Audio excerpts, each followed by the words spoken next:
to keep it monitored on a day-to-day basis. We are in any event providing funds separately to the United Nations organisations that are working on the ground, and we'll keep the entire situation continuously in touch.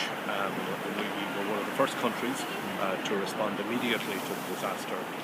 The Irish people have always been generous at moments like this, and that's how I believe the Irish people expect the government to respond. We've already immediately made a commitment of €1 million, which will be provided through various non-governmental organisations. We're also providing equipment. We're providing tents and blankets and cooking equipment. We're doing that from the emergency stocks that we have available to us. In addition to that, we also have a rapid response corps of technical people, engineers and so on, and they're standing ready. As soon as they are needed on site, we will get them into operation. And we're going to continue to monitor the whole aid effort with the United Nations and its agencies, and we will play our full part, as I think the Irish people would expect us to do, in the international aid effort to come to the relief of a people that have been so badly stricken by this awful disaster.